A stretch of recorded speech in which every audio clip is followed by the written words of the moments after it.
everyone, thank you so much for having me. I'm so excited to be here, even if it is just virtually. The conversations that are taking place today, I know will be incredible. I want to start by talking a bit about myself, as most people do in these kinds of things. Hello, I'm Megan, I'm 23. I was born in the year 1997, which I'm sure will make a lot of you cringe. Dependent on who you ask, I'm considered a millennial or a Gen Z. And although there's a bit of debate about which generation I fall into, because I'm at the cusp of both, there's one very clear and distinguishing characteristic that I think is important. That characteristic is that I am a digital native. So what is a digital native? Digital natives, by definition, are people born and brought up during the age of digital technology. So they become familiar with computers and the internet at a very early age, and it becomes almost second nature to people of my generation. Digital immigrants, on the other hand, are people who grew up without the internet and then adapted to the immersions of the internet that took place as they got into adulthood. The internet created an information society where the usage, creation, distribution, manipulation, and even integration of information is a significant activity and part of our daily lives. I know this for a fact because I do it every single day. I do own a digital marketing agency, so it is in part my job, but I think it's also something that comes extremely natural to me and lots of other people my age. Here is a fact that I'm definitely not proud of, but I have uploaded a selfie to the internet every month since I was 13 years old, meaning that I've given almost a 10-year contribution to content on the internet that is just my face. Now, of course, I've not only contributed selfies, I like to think that I've used the internet in a little bit more of a meaningful way. I've used the internet to connect with hundreds of young entrepreneurs around the world, and I like to think that I've given them some good advice and maybe even inspired a little bit of change. There is a common misconception that young people have it easy. We can just Google how to build a business and that's it. Now, who can deny that the age of information is such a blessing? But for a lot of young people, it can turn out to be a little bit of a curse. One, there are so many distractions on the internet. But for two, there are lots of conflicting opinions. So if you ask a question, it's not always 100% clear that you'll get an answer. I'm sure most of us are aware that starting your own business or starting your own entrepreneurial journey is a very overwhelming task. And many people don't know where to start, so simply don't know what to put into a search engine. Lots of young people, however, have stumbled across some incredible places to start, and they're doing some incredible things. My concern is that because of the digital native gap, you might never see them. I'm going to summarise what I think you need to know about young entrepreneurs today and how you could potentially collaborate with them or find them. So first we need to talk about the word entrepreneur, because it's definitely changing. The word itself actually dates back almost 300 years, and these days holds a very different societal connotation, especially in the younger generation. The original definition was anyone who works for unfixed wages. There is an incredible Reddit thread on this topic by the user I Love Produce, and it's called "Can We Stop Fetishizing Entrepreneurship?" In it, they write, "I've gotten to the point where the word entrepreneur used in common conversation has become a pretty massive red flag to me. I know exactly 0 successful people who think of themselves in this way." And if you take a scroll through the comments, you'll read a whole array of terms that are similar to entrepreneur. Things like thought leader, growth hacker, tech evangelist, all met with a bit of disdain from the young commenters. I think that young people are starting to see a trend of these kinds of terms being overused by people unqualified to use them, and so now they're starting to avoid the word altogether. David Sachs actually argues in his book, The Soul of an Entrepreneur, that it could be people who identify as freelancers who are truly the most entrepreneurial group out of all of us. It's understandable, then, that entrepreneurs are no longer referring to themselves as entrepreneurs. So, what are they calling themselves? Some of the most inspirational, influential, and insightful people I talk to do refer to themselves as freelancers. They could also refer to themselves as digital nomads or small business owners or simply founders, which I think is the one most of us think of. So, young entrepreneurs rarely call themselves young entrepreneurs. And I understand this now makes the title of this talk a little bit ironic. But it's fairly important to bear in mind that if you are looking for young entrepreneurs, they might not be identifying under that term anymore.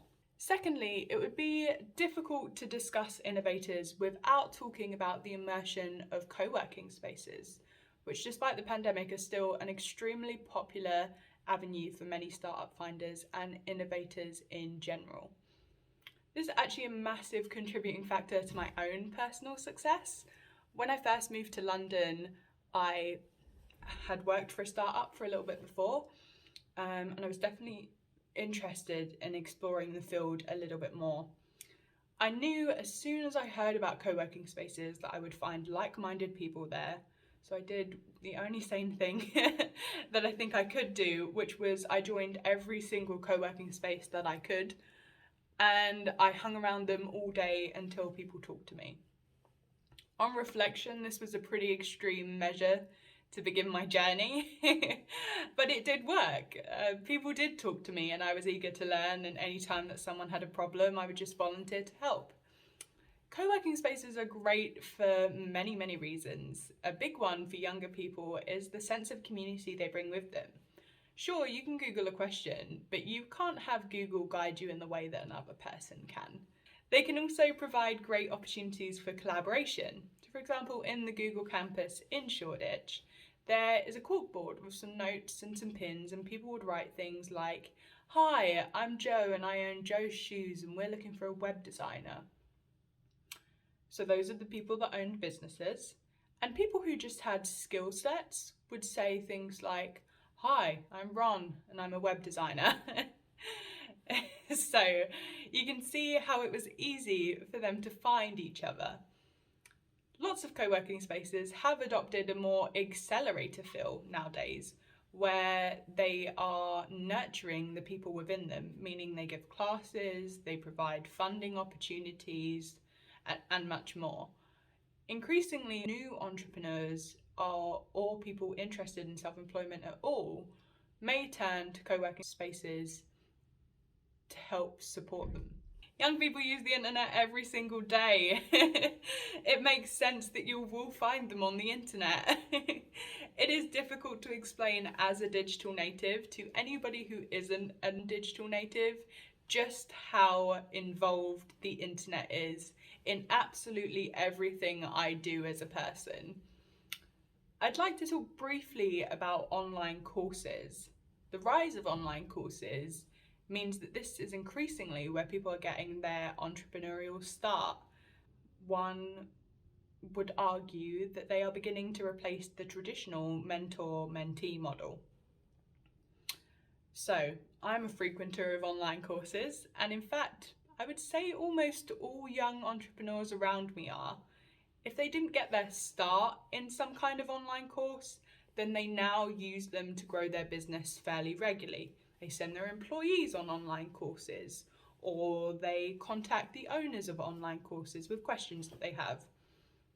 The online course phenomenon covers many, many varying topics, but I think it would be foolish to not acknowledge that it is where quite a few people are beginning to get their start, especially if they don't have the physical resources around them, such as a co-working space. Social media as well is a perfect place to ask for advice. You can ask advice rather than asking a question. People can give in detail their individual circumstances, and other people can connect with them and give them valuable advice. I've seen hundreds, if not thousands, of young people ask entrepreneurial-based questions on their social media platforms in some kind of way. Many times these young people will be redirected to some kind of forum or group or some kind of website, for example, that will discuss the topic and let them connect with other people who are interested in the topic. These come in many different formats. As I said earlier, there are Reddit threads. The Reddit thread I referenced earlier was actually from the subreddit Entrepreneur on Reddit. There are also Facebook groups, LinkedIn groups, forum memberships, websites. Nobody can deny the increasing use of LinkedIn within the business world. But of course, traditional entrepreneurs don't always think to sit in Facebook groups. But young people who are starting on their journey think this is the natural place for them to go. Online is definitely a lot easier to ask for help. It's very easy, I think, to talk about why we should be worried or how worried we should be regarding the climate crisis. I imagine there are people far more qualified than I who will tell you the magnitude of the problem at hand. I can sum up my views pretty clearly for you with a quote from David Wallace Wells in his book Uninhabitable Earth. And it simply says, "It is worse, much, much worse than you think."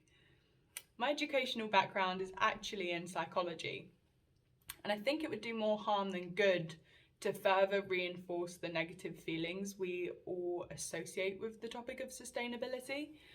It starts to feel like all we hear is bad and damning statistics. So I'm hoping today that I can bring you a little bit of a message of hope.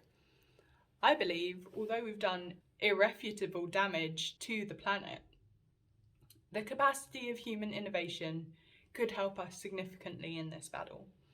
Technology advances at such a speed, it is not unreasonable to imagine that technology could reach a level whereby we could begin to undo some of the damage already done. My fear is that the company that saves us all is sitting in the brain of someone who does not have access to the knowledge or resources or people that would help bring their idea to life.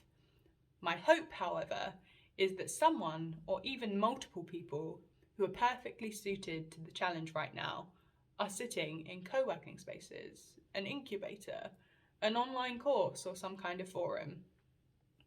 I ask you all to consider how nurturing young innovators and helping them through collaboration, and furthermore letting them help you through collaboration, may be a sustainable goal that you could set for yourself. And I hope that the digital to non-digital native gap won't stand in your way and won't stop you from being able to do that. I want to leave you with my own personal philosophy on innovation and collaboration and inspiring change. And it's this: collaboration is definitely the key to innovation. The more people you connect with, the more people you help, and the more varied those people are, the more change you will make. Thank you so much.